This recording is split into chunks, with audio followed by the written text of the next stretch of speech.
Je voudrais ouvrir la parole de Dieu ce matin, mais je voudrais commencer par cette introduction. Qui n'a jamais été tenté d'accélérer devant un feu qui était que orange, en se disant, j'ai le temps, on lève du moins tous les conducteurs, ou peut-être pas les dames, mais les messieurs.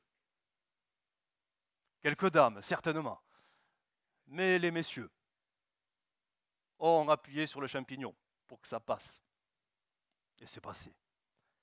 Qui n'a jamais été tenté devant un stop, mais alors qu'il n'y a aucune voiture à l'horizon, on est un peu en basse campagne, pas d'hélicoptère de la gendarmerie, rien.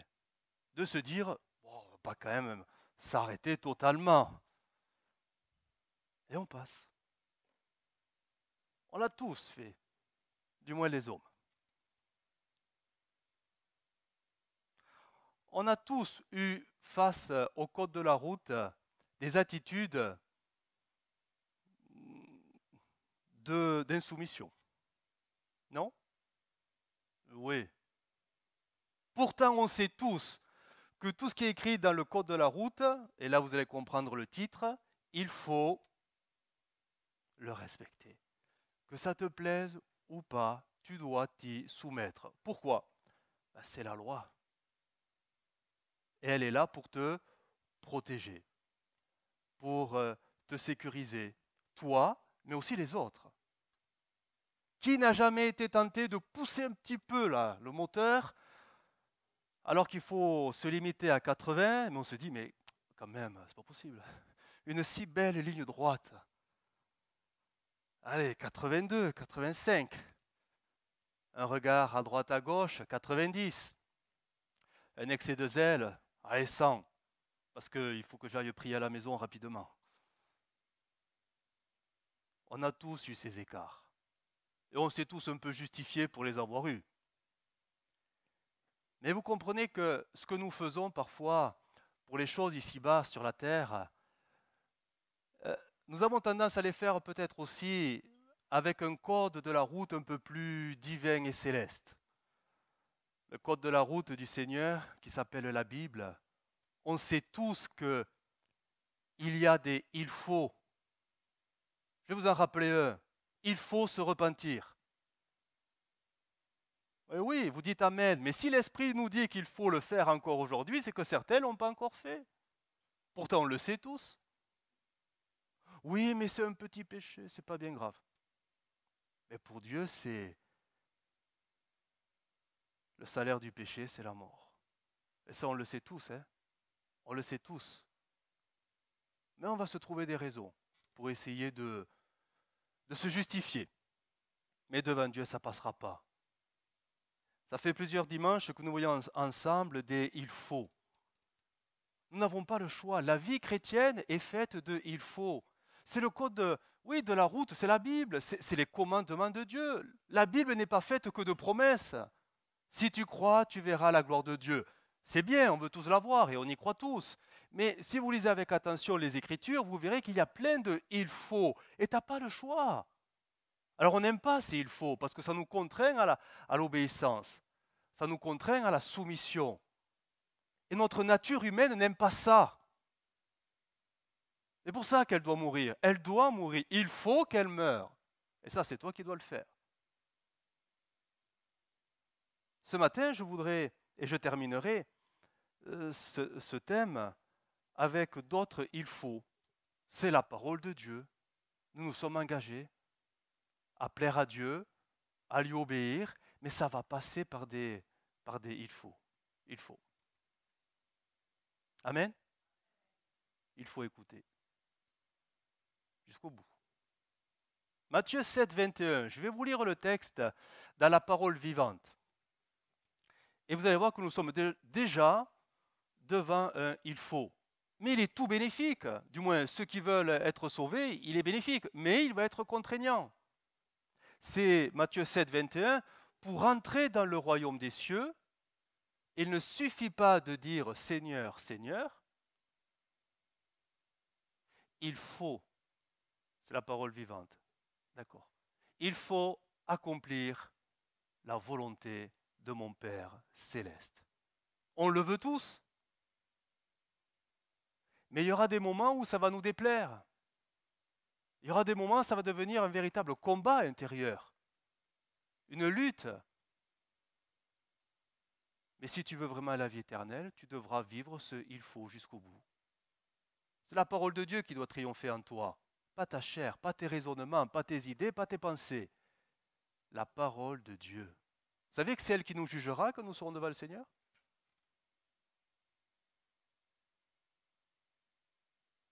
C'est la parole de Dieu qui nous jugera. Alors rapidement, je vais récapituler tous les il faut que nous avons vus. On n'en a vu que 12, hein, mais il y en a plein d'autres. Mais rapidement, les versets, on les connaît. Il faut que celui qui s'approche de Dieu croit que Dieu existe. Il faut la foi. Jusqu'ici, celui-là, on l'accepte assez facilement. Acte 5, il faut obéir à Dieu plutôt qu'aux hommes. Jean 4, écoutez tout simplement, écoutez les textes. Jean 4, il faut que ceux qui adorent Dieu l'adorent en esprit et en vérité. Alors là, je réouvre la parenthèse. En esprit et en vérité. En esprit avec le Saint-Esprit et en vérité, c'est-à-dire un cœur vrai avec Dieu. Un cœur sincère, un cœur droit. Un cœur droit. Il y a beaucoup d'adorations qui montent vers Dieu, les cœurs ne sont pas droits. Pourtant, on est devant un il faut. Il faut que ton cœur soit vrai et qu'il soit droit. Le péché déforme le cœur. Luc 18, Jésus leur adressa une parabole pour leur montrer qu'il faut toujours prier. Toujours. 1 Pierre 1, quoique maintenant, puisqu'il le faut, vous soyez attristés pour un peu par diverses épreuves. Jacques 1, l'épreuve de votre foi produit la patience, mais il faut que la patience produise parfaitement son œuvre. Tite 3,14, il faut que les chrétiens apprennent à s'engager à fond dans de bonnes actions. Tout ça, on l'a vu en détail, c'est que je ne fais que le rappeler. 1 Corinthiens 10, il faut que rien dans votre comportement ne soit un sujet de scandale ou une occasion de chute, ni pour les juifs, ni pour les non-juifs, ni pour les membres de l'Église. C'est le bon témoignage. Tite 1,10, il y en a beaucoup, surtout parmi les chrétiens d'origine juive, qui sont rebelles et qui trompent les autres en disant n'importe quoi. Il faut leur fermer la bouche. 1 Thessaloniciens 5, il faut vous réconforter et vous encourager mutuellement à progresser dans l'unité. Éphésiens 4, il faut que l'inspiration de vos pensées soit renouvelée, que votre cœur soit transformé en toute votre attitude mentale et spirituelle. C'est le renouvellement de l'intelligence. Et Genèse 4, on va parler de Caïn. Si tu réagis comme il le faut, tu reprendras le dessus. Sinon, le péché est tapis à la porte de ton cœur.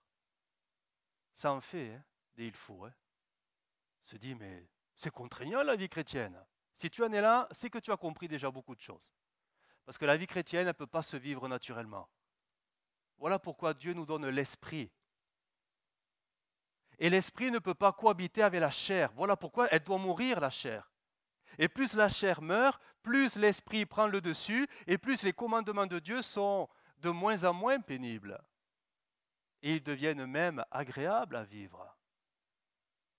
Mais trop d'enfants de Dieu vivent leur vie chrétienne avec la chair, selon la chair. Et là, bien sûr que 12, ça fait beaucoup et c'est contraignant.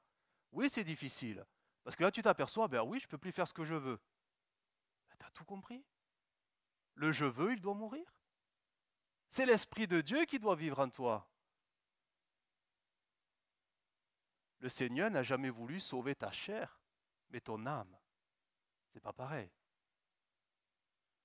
C'est nous qui faisons encore vivre la chair, qu'on l'alimente. Mais en faisant mourir la chair, tu laisses de plus en plus de place à l'esprit, qui lui change tout en toi, et tu deviens de plus en plus spirituel. Vous voyez là? Oui? Amen, oui, hocher la tête, taper des mains, alléluia, on fait un chant, je ne sais pas. Ouais. Amen, amen. Bon, c'était le rappel. Ce matin, je voudrais voir encore quelques il faut, mais ceux-ci, ils sont un peu particuliers, parce que même si on ne veut pas, on les fera. Pour vous dire, ils sont inéluctables, ils sont inhérents à notre nature humaine. C'est des choses qui vont se manifester si on se laisse porter par la vie de tous les jours, tout simplement. Donc vous avez compris que il faut, en fait, ils ne sont pas bons. Mais nous les vivons si naturellement qu'on ne s'en rend pas compte. Alors le premier, c'est, et vous allez comprendre très rapidement, c'est la langue.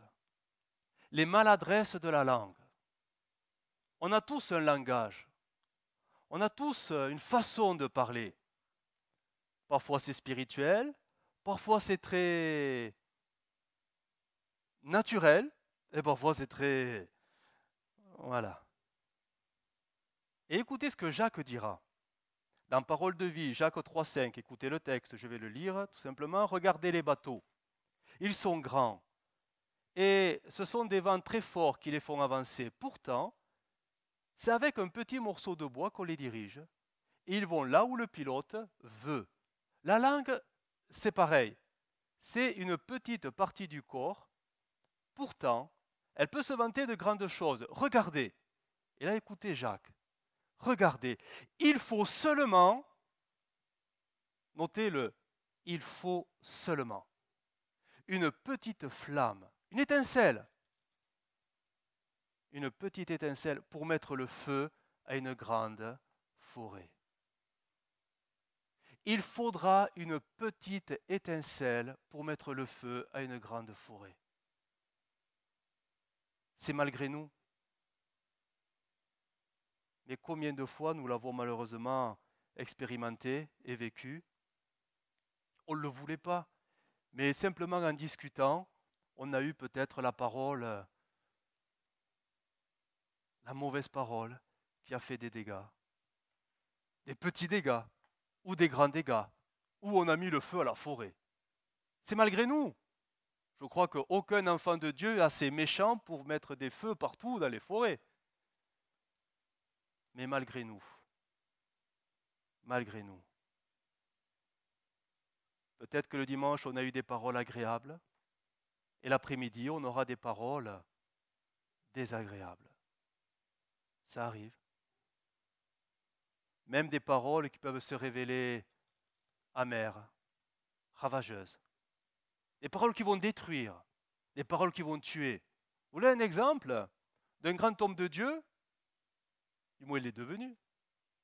Mais Pierre qui, un jour, recevra cette révélation du Père. Jésus posera la question, qui dites-vous que je suis? Et Pierre va dire, tu es le Christ, le Fils de Dieu. Et Jésus de le regarder, tu es béni du Père. Ça ne vient pas de toi, ça vient du ciel. C'est mon Père qui t'a révélé cette belle parole. Et la discussion va continuer sur notre sujet. Jésus va simplement leur dire que maintenant il doit aller à Jérusalem pour mourir. Et Pierre, qui prend à part Jésus, Jésus, viens avec moi là, il faut que je te parle. À Dieu ne plaise, cela ne t'arrivera pas. Et Jésus de le regarder de ses yeux, bien en face, arrière de moi, Satan. Dans la même discussion, une qui est révélation du Père et l'autre inspirée de Satan. C'est le même personnage. Hein? Ça, on le vit tout le temps. Nous sommes parfois sous l'influence du Saint-Esprit qui nous pousse, l'influence des Écritures qui nous pousse à faire et à dire de bonnes choses, et c'est très bien. Mais dans la même journée, on peut être carrément poussé par notre chair à dire des choses vraiment mauvaises ou carrément par le diable qui nous pousse à être vraiment, vraiment désagréables. C'est notre quotidien. Et il suffit d'une étincelle pour mettre le feu dans la vie des autres. C'est terrible, hein? Quand nous parlons, quand nous discutons les uns avec les autres, c'est vrai que là, comme ce matin, on fait tous bonne figure. Vous avez tous des masques, donc forcément, tout, voilà, bonne figure. Mais si on creusait, certainement qu'au milieu de nous, il y a des gens qui sont en souffrance. Il y a des gens qui vont pas bien, mais ils ne le montrent pas parce que, bon, c'est dimanche matin et on n'est pas venu se faire plaindre, mais au fond, ça ne va pas. Et vous savez, quand ça ne va pas, on perçoit les choses, mais complètement différemment. Et il suffit qu'un brave frère ou une brave sœur vienne auprès de vous et avec une parole un peu trop familière, légère. Et vous prenez ça comme un coup de massue sur la tête et vous êtes mal après. Vous savez, parfois on a des versets, excusez-moi l'expression, mais on se balance des versets à coups de slogans, comme si tout était magique et tout allait bien. Il faudrait, taka. Et quand vous êtes mal, vous n'êtes pas dans ça, dans ce registre victorieux de la victoire absolue et totale tous les jours. Vous n'êtes pas dans ça. Ah, si tu avais plus de foi, tu y arriverais. Vous prenez ça alors que vous êtes dans les épreuves, vous prenez ça comme un coup d'épée dans le cœur. Hein. Bref, l'étincelle qui commence à mettre le feu. Après, vous rentrez à la maison, ça rumine, le feu grandit, et vous êtes détruit de l'intérieur, découragé. Pourtant, la personne, elle ne voulait pas vous décourager, elle voulait que vous encourager. Mais on est tellement maladroit dans nos paroles. On ne se rend pas compte. On n'arrive pas à mesurer ce degré de souffrance que les uns vivent secrètement. On n'arrive pas à le mesurer, ça. Et des fois, nos paroles trop légères ou trop directes font plus de dégâts que de bien. Alors, est-ce que ça veut dire que finalement, bon, puisque c'est ça, je parle à personne, au moins, je blesserai personne? C'est pas mal, c'est un bon raisonnement, mais ce n'est pas ce que dit la Bible. La Bible nous dit d'avoir tout simplement un langage, les uns avec les autres, mais aussi avec les gens du monde, un peu plus modéré. La réserve. Être un peu sur la réserve. On est parfois trop familier. Ça, c'est une tendance de la communion fraternelle. On est très familier les uns avec les autres. Hein. Mais des fois, les uns et les autres passent par des moments difficiles où la familiarité, ça ne passera pas. Ça ne passera pas, ça va blesser. Alors, qu'est-ce que dit la parole de Dieu? L'apôtre Paul dira ceci. Colossiens 4,6. Que votre parole soit toujours, voyez, toujours, ce n'est pas que le dimanche matin, c'est aussi le lundi, le mardi, le mercredi, toute la semaine. Que votre parole soit toujours accompagnée de grâce, assaisonnée de sel, afin que vous sachiez comment, et là vous pouvez le souligner, il faut répondre à chacun. Ce texte nous dit qu'on ne répond pas tous de la même manière à tout le monde, parce qu'on ne vit pas tous les mêmes choses. Avec certains, il va falloir vraiment être dans la douceur, parce qu'ils ont besoin d'être relevés. Avec d'autres, peut-être plus dans la fermeté, parce qu'il faut les secouer. Mais ça, c'est à coup de familiarité, ça ne passera pas.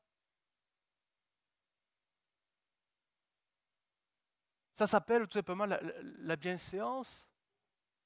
C'est une certaine façon de parler qui demande, oui, certainement, de se respecter, de se connaître un peu plus. La décence et le respect et la douceur dans nos échanges. On est appelé à ça. Alors certains en arrivent parfois, dès que les cultes sont finis, ils partent très vite. Au moins, ils évitent de se faire blesser. Mais la Bible ne nous appelle pas à ça non plus. La Bible nous appelle à nous entretenir ensemble par des échanges spirituels, mutuels, mutuels. C'est très particulier, hein, ce thème de la discussion entre nous, ces échanges, parce que on est tellement différents. Je vais vous donner un exemple. Un exemple pour vous montrer qu'on réagit tous différemment. Vous savez qu'on est à l'ère de la communication ultra rapide, et les emails, oh, il y a même de plus rapide que les emails, hein. Il y a les textos, les WhatsApp et tout compagnie. Bon bref, on s'écrit. Mais j'ai remarqué, c'est marrant qu'on remarque des choses parfois, parce qu'on nous le dit, hein, c'est tout. Le fameux, ce mot qui veut tout et rien dire, mais c'est presque un protocole, le bonjour. Est-ce que vous écrivez toujours bonjour dans les textos? Certains vous disent, ouais, c'est pas grave, s'il ne dit pas bonjour, l'essentiel c'est le message. Mais certains peuvent vraiment s'offusquer et il dit même pas bonjour, il me parle. Ça vous est jamais arrivé? Pour certains, ça passe comme une lettre à la poste, et pour d'autres, ça les heurte. On n'est que devant un bonjour. C'est rien. Bon, formule de politesse élémentaire, mais pour montrer qu'on est tous différents. Et dans nos échanges de discussions, c'est pareil. Avec certains, ben, tout passera bien parce que c'est comme ça, parce que tout va bien. Et avec d'autres, ça ne passera pas, parce que ça va mal, tout simplement parce que ça va mal. Il y a des jours où on est bien luné, des jours où on n'est pas bien, quoi. Et là, s'il n'y a pas de la bienséance entre nous, il suffira d'une étincelle pour détruire ce lien parfois de la communion fraternelle qui est si fragile, si particulier. L'apôtre Paul dira, dans 1 Corinthiens 9, « Je me suis fait tout à tous ». Et c'est là la souplesse que nous devons avoir. Il faut que nous soyons, oui, sensibles les uns envers les autres pour ne pas se choquer, se heurter mutuellement. C'est dommage de se faire du mal sans le vouloir. C'est dommage de détruire cette unité spirituelle pour des discussions parfois si négligées au milieu de nous. C'est là qu'il va falloir faire preuve tout simplement de bienséance. Pourquoi? Tout simplement parce que il est bon pour le Saint-Esprit, parfois, ce n'est pas systématique, mais ça arrive et ça arrivera encore, le Saint-Esprit se sert de nos discussions, c'est-à-dire pas le temps de prédication, parce qu'il y en a qu'un qui parle, hein, et ce n'est pas vous, c'est moi. Mais après, ou en semaine, quand vous discutez les uns avec les autres, si vous avez mis le feu à la forêt, c'est grillé. Il ne pourra plus rien se passer. Mais si vous êtes toujours dans cette bienséance et ce respect de l'autre, il peut arriver que le Saint-Esprit vous donne, sans vous le dire, des paroles inspirées qui vont faire du bien à la personne qui en face peut-être est découragée. Mais pour que la personne en face les reçoive, va falloir que le lien soit maintenu. S'il est grillé, si on lui a mis le feu, ça ne passera plus, hein. Mais s'il est maintenu dans le respect et la douceur, l'Esprit peut vous utiliser sans vous en rendre compte et vous pouvez tout simplement donner des bonnes paroles qui vont correspondre à sa situation. Écoutez ce texte.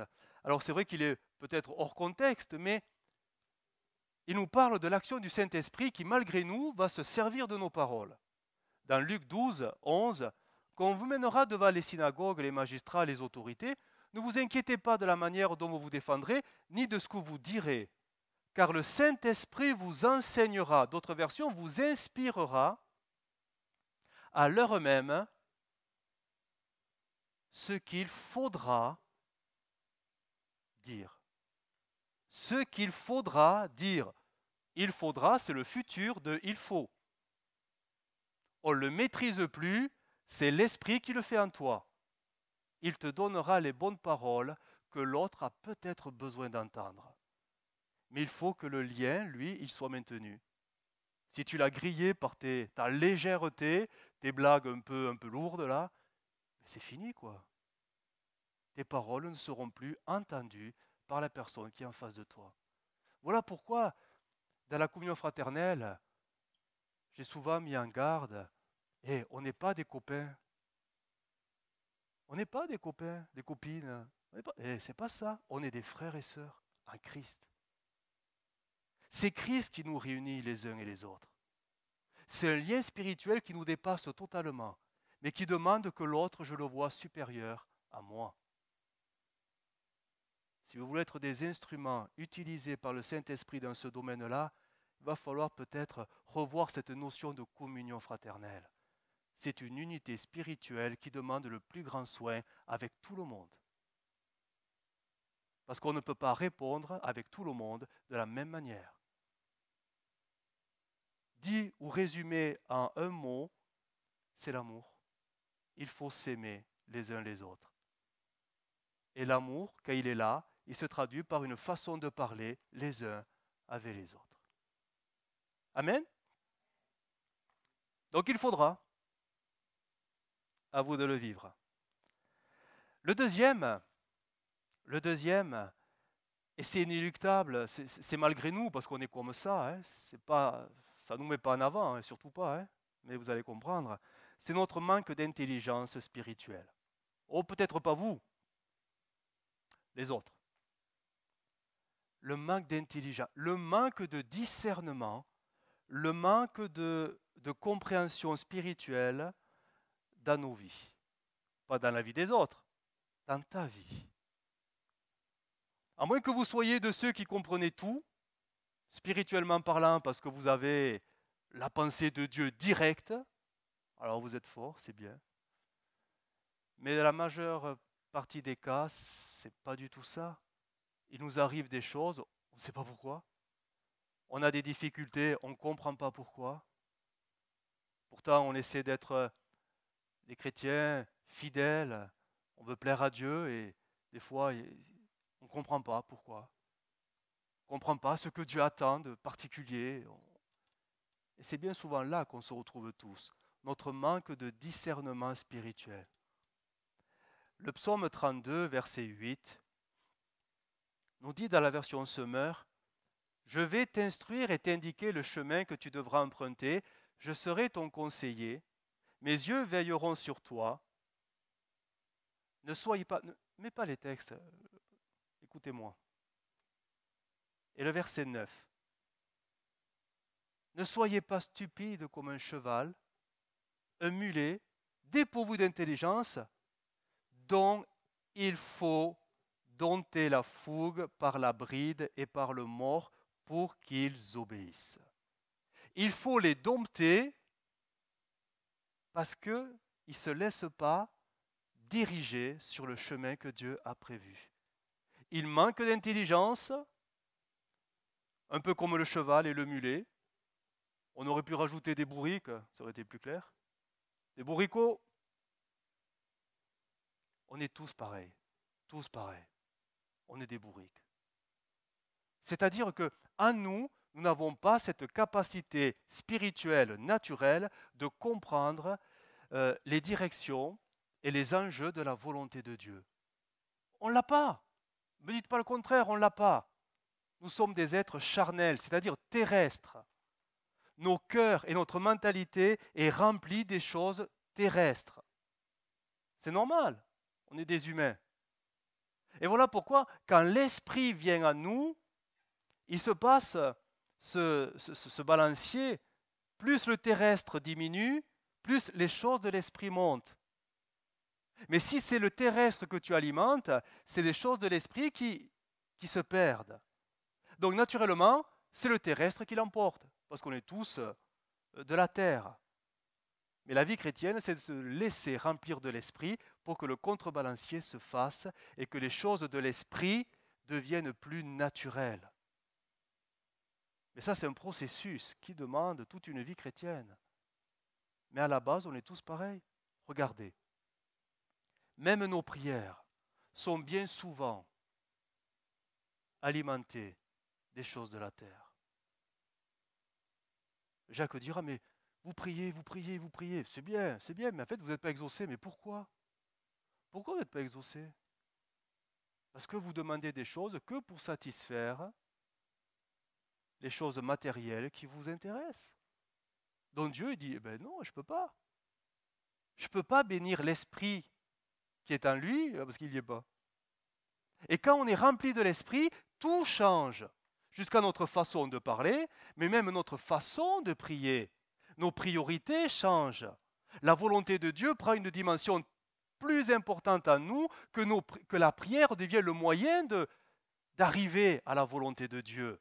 Et là, le Père, il dit, ok, il cherche à me plaire, il cherche à faire ma volonté, je vais exaucer sa prière. Mais vous voyez que c'est un tiraillement constant, parce que qui n'a pas encore des prières très terrestres? Tous, suivant les situations de la vie, suivant les moments particuliers que nous traversons. Parfois, nous allons prier d'une manière très spirituelle, c'est-à-dire selon le cœur de Dieu, et parfois, on va prier juste après, d'une manière très terrestre, pour ne pas dire charnelle, parce que nos envies terrestres prennent le dessus. C'est terrible, mais c'est malgré nous. C'est malgré nous. Alors il fait quoi le Seigneur? Quand il nous voit dans ce tiraillement et que c'est ce tiraillement qui nous perturbe, et qu'est-ce qu'il fait le Seigneur? Tout simplement, il vient nous aider. Heureusement qu'il vient nous aider, mais comment le fait-il? Il vient nous dompter. Il faut les dompter avec la bride et le mors. C'est violent. Mais parfois, on est tellement focalisé sur des choses tellement terrestres, mais qui nous tiennent à cœur, que le Seigneur, il est obligé de tirer sur les morts pour nous faire comprendre, mais arrête-toi, c'est pas pour toi, c'est pas bon pour toi. J'ai autre chose pour toi. Alors il tire sur les morts, sur la bride, pour nous faire changer de direction. Quelle est la meilleure direction? Celle de Dieu ou la nôtre? Ah, vous savez plus trop. C'est celle de Dieu. Alors des fois, on arrive à se remettre en cause assez facilement. Seigneur, pardonne-moi parce que je me suis égaré, pardonne-moi parce que j'ai fait passer ma volonté à la place. Alors voilà, rectifie. Mais parfois, on est tellement convaincu que ce que l'on veut, ça vient de Dieu, qu'on y va vraiment. Et merci Seigneur parce que tu vas me bénir, tu vas me bénir. Et on en connaît des chrétiens qui sont partis, mais dans des chemins, des orientations, mais persuadés que c'était Dieu qui les bénissait pour y aller. Et au final, ça a été la catastrophe. À quoi on reconnaît que le chemin est le bon chemin de Dieu? C'est assez simple. Jésus l'a donné un critère. Comment savoir si on est sur le bon chemin? C'est aux fruits que l'on portera. Ce n'est pas ce qui se passe autour de nous. C'est aux fruits que nous aurons malgré les circonstances autour de nous. Et ça, le fruit, il ne viendra pas de vous, mais de l'esprit qui est en vous. Le fruit de l'esprit, etc., c'est l'amour, la patience, la bonté. Mais quand l'esprit ne cautionne plus le chemin que tu prends, t'attends-tu à voir le fruit de l'esprit? Tu ne peux pas l'avoir. Alors tu vas t'irriter, tu vas être aigri, tu vas rouspéter contre tout, mais c'est bien la preuve que tu es en train de te tromper de chemin, malgré ce que tu croyais toujours depuis le début, que Dieu t'accompagnait sur ce chemin. Si Dieu est en train de forcer sur la bride ou sur les morts, ce n'est pas pour nous punir, c'est pour nous garder, nous préserver de nos mauvais choix, nous préserver de nos mauvaises orientations, parce que bien souvent, on se convainc que c'est de Dieu, mais Dieu n'y est pas. Dieu n'est pas. Les fruits ne sont pas là. On a vraiment besoin du Saint-Esprit.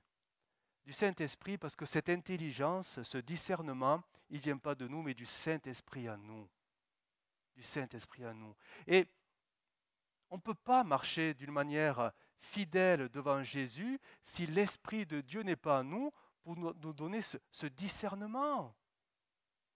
C'est comme de dire à quelqu'un, par exemple, à un maçon, bon voilà, ton travail aujourd'hui, c'est de me construire ce mur. Ok, mais débrouille-toi. Je ne te donne pas les briques, je ne te donne pas la truelle, je ne te donne pas le ciment, mais tu me construis un mur. Il est embarrassé, le maçon. Il peut avoir toutes les compétences possibles pour construire le plus beau mur, mais s'il n'a pas les matériaux, comment il va faire? Mais comment voulez-vous vivre une vie chrétienne si vous n'avez pas l'Esprit de Dieu? Vous n'allez pas y arriver. On n'y arrivera pas.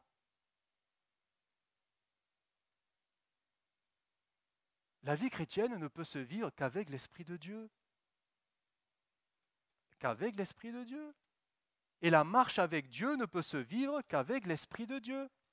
Sinon, mais c'est qu'une question de temps pour que nos désirs nous emportent à droite, à gauche, selon nos aspirations du moment, tout en se persuadant que Dieu sera là. Hein.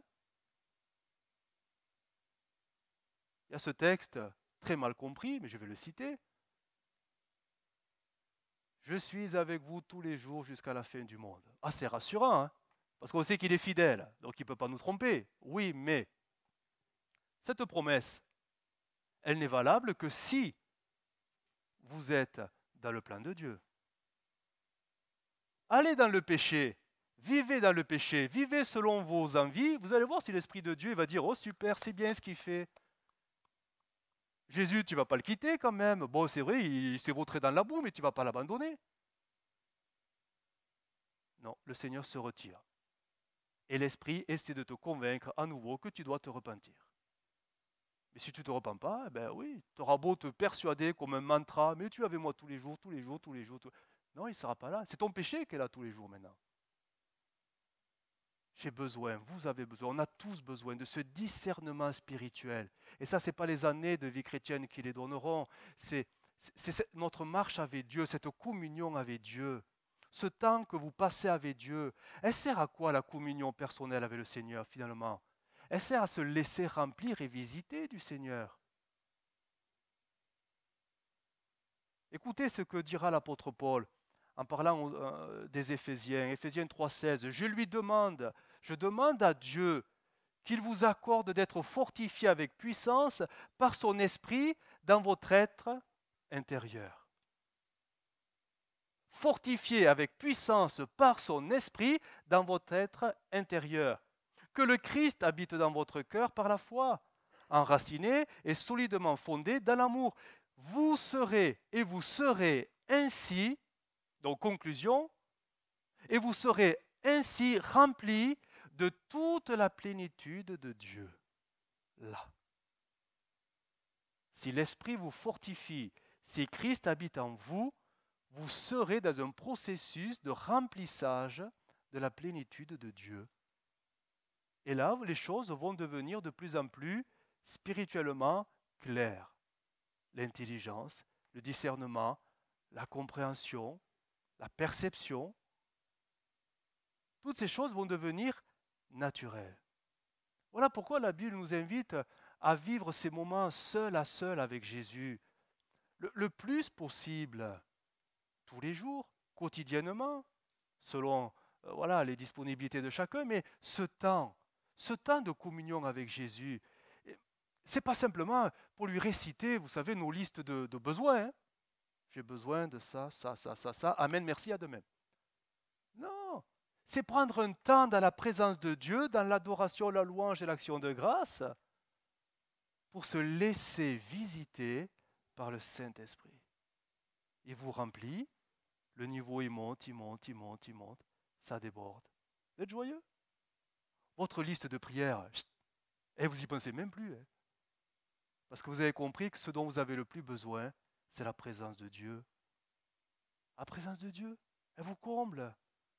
Et quand vous sortez de ces moments-là, jusque-là c'est monté, hein, vous voyez les choses différemment. Peut-être avec plus de recul, plus de paix, plus de quiétude. Vous êtes bien. Vous êtes bien, c'est tout. C'est l'Esprit qui vous donne ce bien-être. Et ça, c'est à vivre tous les jours, afin que, tout simplement, notre marche chrétienne au quotidien devienne de plus en plus spirituelle, la plénitude de l'Esprit. Si vous lisez le livre des Actes, bon, vous l'avez déjà fait, mais relisez-le cet après-midi peut-être, c'est très rapide, hein. Vous verrez que souvent l'expression « rempli de l'Esprit » apparaît. Rempli de l'Esprit apparaît chaque fois qu'il y avait des actions très fortes qui étaient faites. remplis de l'Esprit. Dans le livre des Actes, est-ce qu'aujourd'hui, nous sommes quotidiennement, je pèse bien mes mots, quotidiennement remplis de l'Esprit? En fait, tout dépend de chacun. Hein. Tout dépend que vous donnez, tout dépend du temps que vous donnez à Dieu pour qu'il le fasse. Et tout. Plus vous leur donnerez de votre temps, l'ouverture de votre cœur, plus l'Esprit, lui, il s'installe et il vous remplit. Et il vous remplit.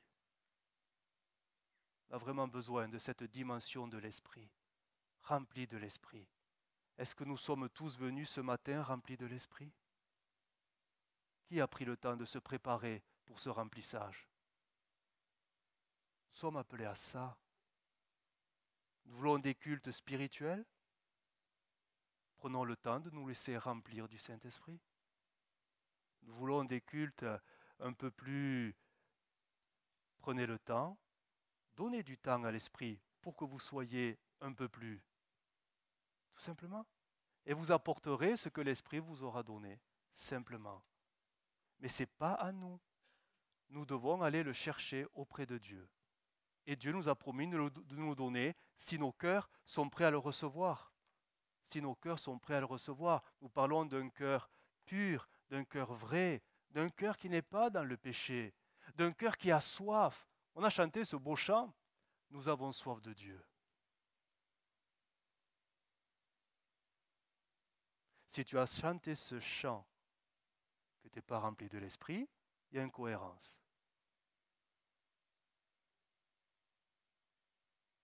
Ce n'est pas à nous, mais nous allons le chercher auprès de Dieu. Cette plénitude du Seigneur, nous en avons besoin. Je relis le texte dans une autre version. Vous serez aussi à même, si vous êtes remplis, de sonder toutes les dimensions du plan de Dieu pour vous, jusqu'à ce que tout votre être soit rempli de la pleine présence divine. Il y a une intelligence qui s'ouvre, une perception qui arrive, et on voit tout différemment. Alors, comme ce n'est pas à nous, naturellement, du moins d'une manière terrestre, ça nous est accordé quand nous prenons du temps dans la présence de Dieu, regardez ce que l'Esprit fait. Autant avec nos discussions, il nous bride, mais regardez ce que l'Esprit fait malgré notre faiblesse terrestre. Romains 8, 26, ce texte, on le connaît, je pense. L'Esprit vient nous aider dans notre faiblesse. En effet, nous ne savons pas prier comme il le faut. Vous notez le « il faut » ? C'est malgré nous. On ne sait pas. On ne sait pas. Mais l'Esprit lui-même intercède en gémissant d'une manière inexprimable. C'est-à-dire que même malgré notre nature terrestre, à ne rechercher que parfois les choses un peu terrestres, l'Esprit en nous nous pousse quand même à chercher ces choses-là. À chercher ces choses-là, à aspirer à ces choses. C'est curieux comment il le fait. Des soupirs, des gémissements inexprimables. C'est très curieux. Je vous le relis dans la parole vivante. Vous allez voir comment ce texte a été retranscrit. Le Saint-Esprit vient à notre secours quand nous prions. De nous-mêmes, nous ne savons pas prier efficacement, c'est-à-dire selon l'Esprit. Ben oui, nos prières sont parfois et très souvent très terrestres, charnelles. Nous ne trouvons pas les paroles justes. Alors l'Esprit lui-même intervient et plaide en notre faveur. C'est lui qui intercède en nous, sans parole, dans ces soupirs qui montent du plus profond de nos cœurs. Et Dieu qui lit dans les cœurs et scrute les pensées les plus secrètes, comprend le langage de l'Esprit. Il connaît ses aspirations. Il sait discerner le sens de ses soupirs, car l'Esprit intercède pour nous, son peuple, en harmonie avec la volonté de Dieu. Donc, l'aide du Saint-Esprit n'est pas là pour satisfaire nos aspirations, mais pour essayer de corriger nos mauvaises aspirations et nous détourner vers les bonnes aspirations, celles de la volonté de Dieu. Mais ce n'est pas à nous, c'est pas à nous. Malheureusement, ce n'est pas à nous. Nous avons besoin de ce renouveau sans cesse, sans cesse. Ce renouveau de l'esprit. Vous êtes d'accord avec ça? Oui. Pourquoi on ne le vit pas plus que ça finalement? Ça manque, hein, ou il n'y a que moi qui ai l'impression que je dois manquer beaucoup? Paul dira, ne soyez pas inconsidérés, mais comprenez quelle est la volonté du Seigneur. Éphésiens 5, 17. Ne vous enivrez pas de vin, la débauche. Soyez au contraire remplis de l'esprit. Soyez au contraire remplis de l'esprit. Remplis de l'esprit. Le problème, ce n'est pas le vin. Le vin représente, dans ce texte-là, tous les plaisirs du monde, ceux qui viennent de la terre. Peut-être que tu bois aucune goutte de vin, tu te dis, ouf, c'est pas pour moi, ça va. Mais peut-être que dans ton cœur, il y a d'autres plaisirs du monde qui te remplissent totalement. Hein. Et là, Paul, il te dirait, hey, arrête-toi et va te remplir de l'esprit. Tu te dis enfant de Dieu? Pourquoi tu n'es pas rempli de l'esprit de Dieu? Tu te dis né de nouveau par l'esprit de Dieu? Pourquoi tu n'es pas rempli de l'esprit de Dieu? Toi qui te dis enfant du Seigneur. Vous voyez comme des fois on est... C'est pour ça que ce texte nous dit, je vous le relis dans la parole vivante, buvez à l'entrée à la coupe de l'Esprit, laissez-vous constamment à nouveau remplir par le Saint-Esprit. Donc ce n'est pas un acte ponctuel comme ça, mais c'est un processus que nous vivons tous les jours. C'est ce temps que vous passez avec Dieu pour vous laisser remplir de la présence de Dieu. Vous avez déjà passé un temps avec Dieu, vous n'avez rien dit à Dieu. C'est les meilleurs. Hein. C'est les meilleurs. Des fois, on prie, parce que ça m'est arrivé aussi, on prie, on ne sait plus quoi dire, on arrête. Amen. À tout à l'heure. Mais des fois, c'est justement quand on ne dit plus rien que l'Esprit peut commencer à nous remplir. Nous parlons d'une attitude de prière. On a besoin de ça. Laissez-vous à nouveau remplir du Saint-Esprit et cherchez en lui votre plénitude. Ah, cherchez en lui, le Saint-Esprit, votre plénitude. Comment? Parole vivante. Comment? Que votre joie déborde dans vos entretiens fraternels. Ça veut dire arrête de mettre le feu dans le cœur des autres. Mais sois joyeux avec les autres. Qu'elle s'exprime par le chant. Vous aimez chanter? Eh bien, chantez un peu plus. Des psaumes, des hymnes, des cantiques inspirés. Ah, les cantiques, on les a. L'inspiration, parfois, elle nous manque. Alors, Seigneur, donne-nous-la. Que de tout votre être, chantez et jouez pour Dieu, et que du secret de votre cœur, le secret de votre cœur, le secret de la chambre, une musique s'élève sans cesse vers lui. Quelle est la dernière fois que tu as loué Dieu en langue? Quelle est la dernière fois que dans le secret de ta chambre, tu as chanté un chant en langue? Et ce n'est pas donné à quelques-uns. Hein? C'est l'Esprit qui donne tout ça à tout le monde pour être des adorateurs en esprit. Où que ce soit et à tout moment et pour toutes choses, apportez à Dieu le Père l'hommage et votre reconnaissance au nom du Seigneur Jésus. C'est ça, on la trouve là, cette plénitude, en vivant ça régulièrement, mais ça va vous remplir régulièrement. Et votre discernement deviendra spirituel, votre intelligence deviendra spirituelle, voilà, votre compréhension deviendra de plus en plus spirituelle. Que Dieu nous aide, hein, parce que ce n'est pas évident. On est plus des chevaux et des mulets dont il faut brider, parce qu'on fonce dans des voies croyant que Dieu est avec nous. Parfois, on recherche, pas vous, mais certainement les autres, mais on recherche plus des signes auprès de Dieu pour se rassurer. Seigneur, si c'est vraiment ta volonté, donne-moi un signe. Peut-être pas un ange, mais une plume d'ange. Seigneur, si c'est vraiment ta volonté, Alors on court après des signes. Et c'est curieux parce qu'on arrive à en trouver plein. Hein. Tous ceux qui vont dans notre sens, on les trouve hein, assez facilement. Mais est-ce qu'on trouve dans l'Écriture des textes qui nous poussent à rechercher des signes? Par contre, vous trouverez plusieurs textes de l'Écriture qui vous poussent à avoir une intelligence renouvelée. Vous trouverez plus de textes qui vont vous pousser à avoir ce discernement spirituel. Et ça, c'est simplement en vivant avec Jésus tous les jours, dans cette communion intime et personnelle. C'est là que les choses vont se manifester. Je pense à Pierre. Vous voyez Pierre, le même personnage qui a tué le Fils de Dieu et arrière de moi Satan, le même, hein? Acte. Il a devant lui deux chrétiens.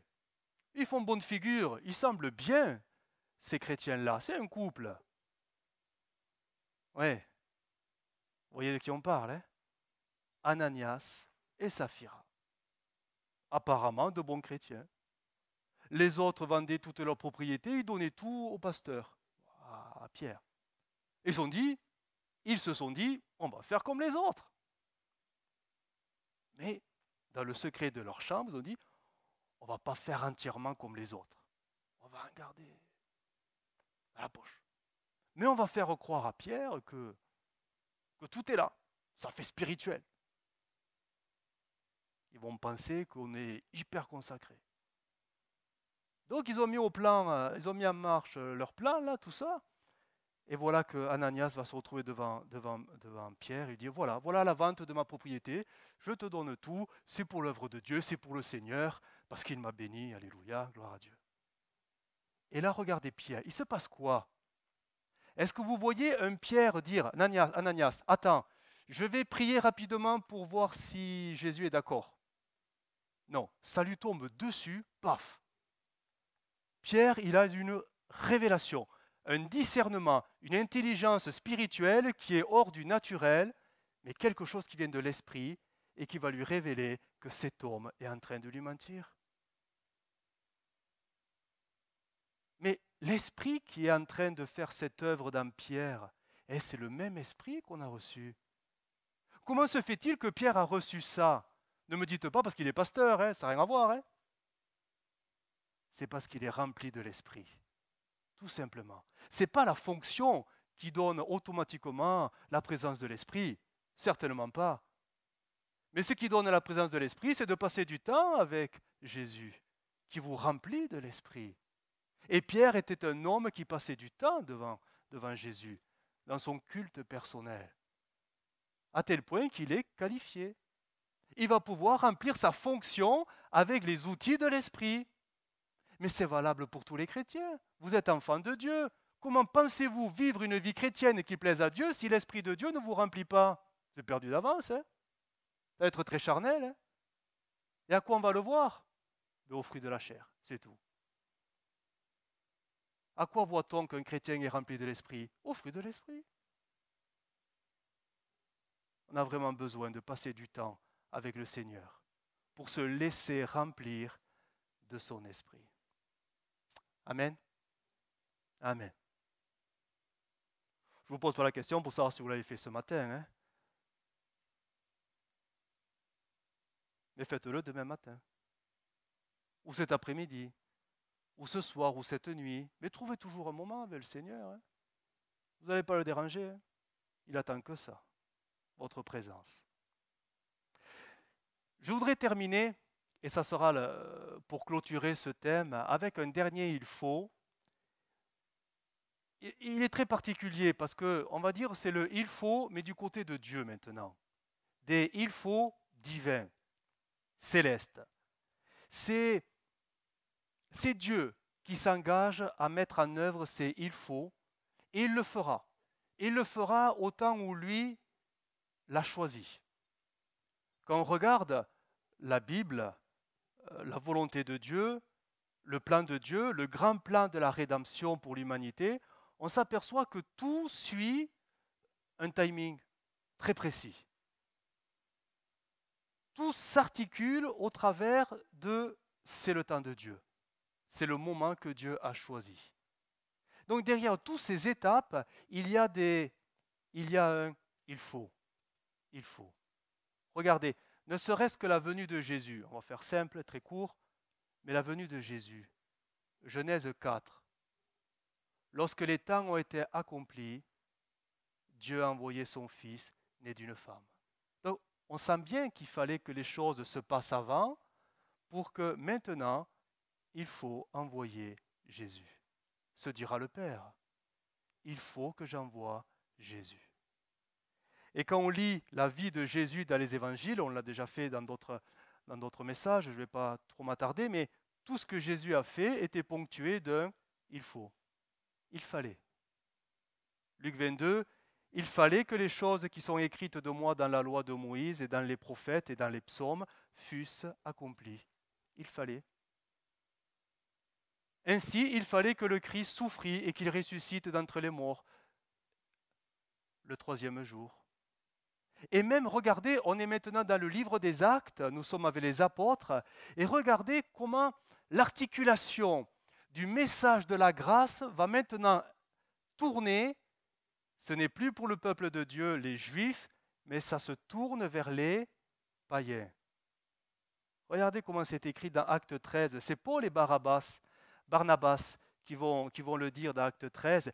Il fallait que la parole de Dieu vous soit annoncée à vous d'abord, les Juifs, mais puisque vous la repoussez et que vous en jugez indigne de la vie éternelle, nous irons maintenant vers ceux qui ne sont pas Juifs. Il fallait. Aujourd'hui, c'est vrai que tout ça, ça a 2000 ans presque. Il fallait que les choses se passent ainsi. Aujourd'hui, nous sommes dans un temps où nous attendons les choses du Seigneur.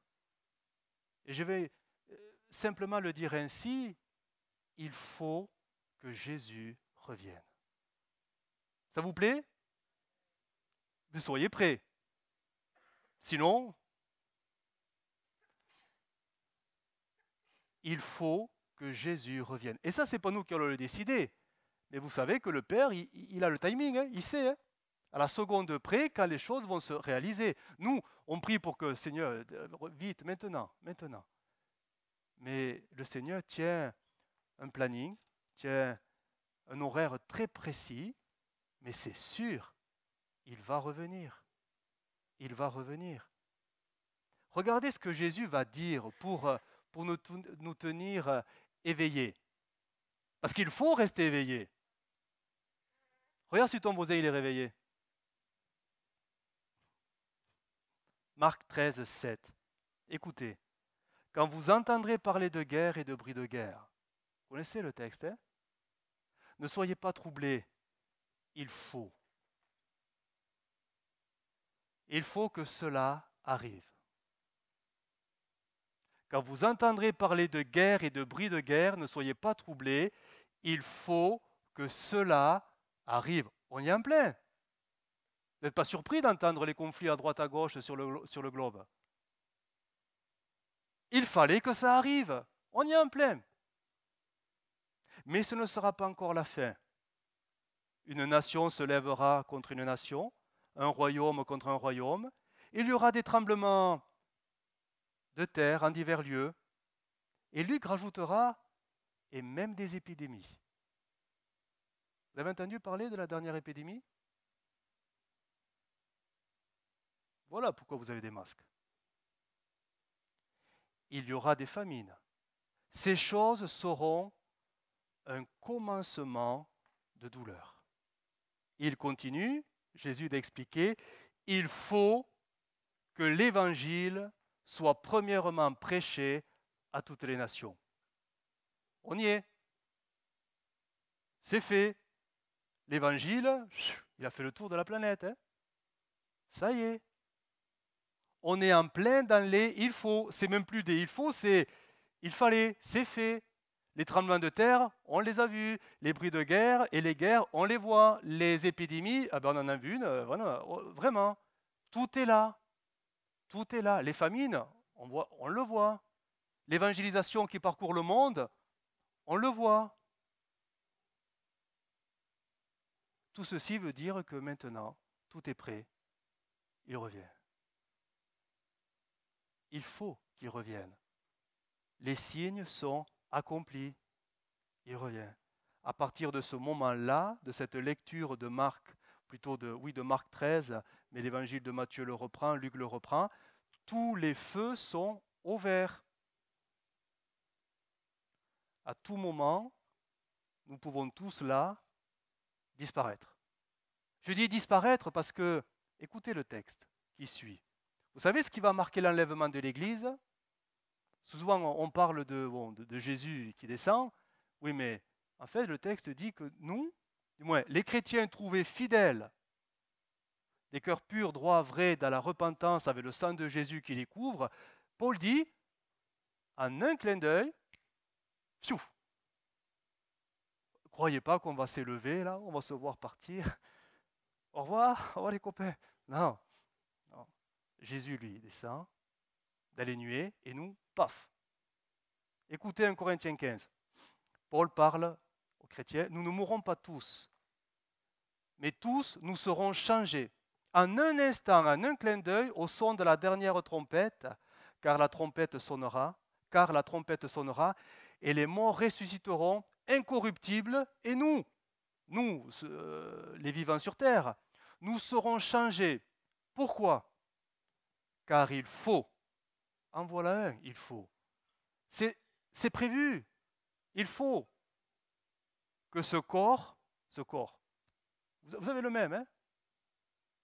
Corruptible, soit revêtu de l'incorruptibilité et que ce corps mortel soit revêtu de l'immortalité. C'est dans le programme de Dieu. À un moment donné, tu vas disparaître. Et tu vas réapparaître devant Jésus avec un corps spirituel. Est-ce que c'est pour tous les chrétiens? Non. Pour tous les chrétiens spirituels. Je veux vraiment mettre cette précision. Ce n'est pas parce que tu as une date officielle d'un passage dans l'eau du baptistère que ça y est, c'est gagné. Ça n'a rien à voir. Hein. Ce n'est pas parce que tu es membre d'une église que ça y est, tout est gagné. Non, c'est parce que tu as persévéré jusqu'au bout. Il faut persévérer jusqu'au bout. Si tu veux vivre cette transformation instantanée. C'est ça l'enlèvement de l'Église. Il faut que nous soyons revêtus d'un corps spirituel. L'Église partira et nous serons avec le Seigneur. Mais sur la terre, les choses vont se continuer. Qu'est-ce qui va se passer une fois que l'Église sera enlevée? Le plan de Dieu va se continuer, va se déclencher avec la prochaine étape. 2 Thessaloniciens 2:3. Que personne ne vous séduise d'aucune manière, car il faut que l'apostasie donc c'est la révolte finale, le rejet final de Dieu, soit arrivé auparavant et qu'on ait vu paraître l'homme impie. L'homme impie, c'est l'Antichrist. Il faut que l'Église ait disparu pour que l'Antichrist vienne.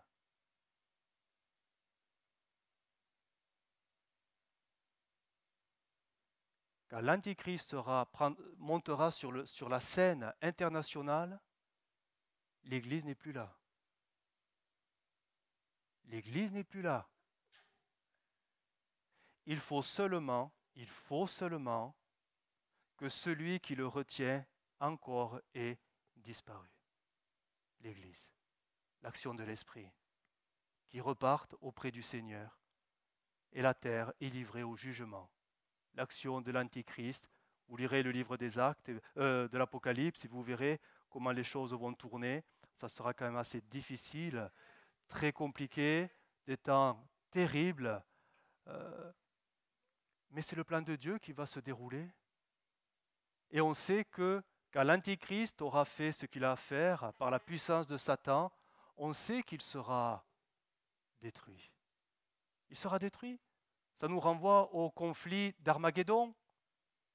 Toutes les nations vont se liguer parce qu'elles sont dirigées par l'Antichrist, vont aller sur Jérusalem pour détruire Jérusalem, mais à un moment donné, le Seigneur va dire « Stop, je descends sur le mont des Oliviers. Comme je l'avais annoncé, il faut que mes pieds se posent maintenant sur les monts des Oliviers, et là, par la puissance de son avènement, l'Antichrist perd. L'Antichrist et le faux prophète sont jetés dans les temps de feu. Puis je vis descendre du ciel un ange, Apocalypse 20, qui avait la clé de l'abîme, une grande chaîne dans sa main. Il saisit le dragon, le serpent ancien, qui est le diable, Satan, et le lia pour 1000 ans. À partir de ce moment-là, c'est le millénium sur terre. Jésus règne sur terre. 1000 ans. Mais ce n'est pas fini. Il le jeta dans l'abîme, ferma et scella l'entrée au-dessus de lui, afin qu'il ne séduise plus les nations, jusqu'à ce que les 1000 ans soient accomplis. Après cela, et là nous sommes devant plutôt un dernier, il faut qu'il soit délié pour un peu de temps.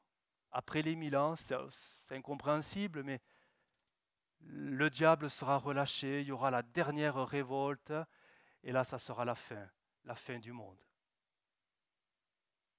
Le plan de Dieu, tout ceci pour vous montrer que le plan de Dieu est ponctué de « il faut ». Ce sont des étapes incontournables. Il faudra que ces choses se réalisent.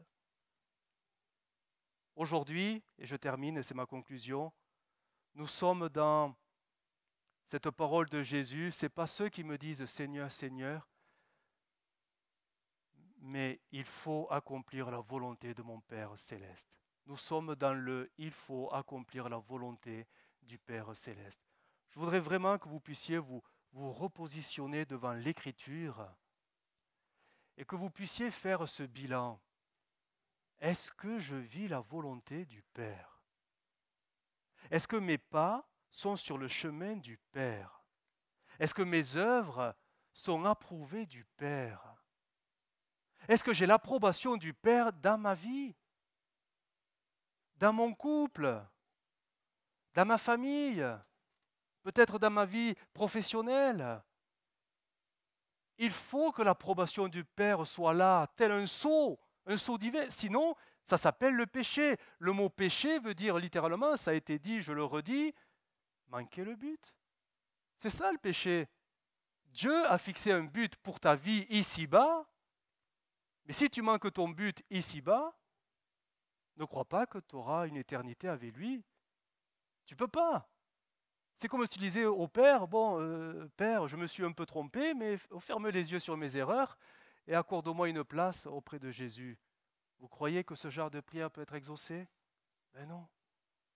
Voilà pourquoi l'Esprit nous a été donné, pour corriger les choses que l'on fait d'une manière un peu trop terrestre, en devenant de plus en plus spirituel. On est devant un « il faut ».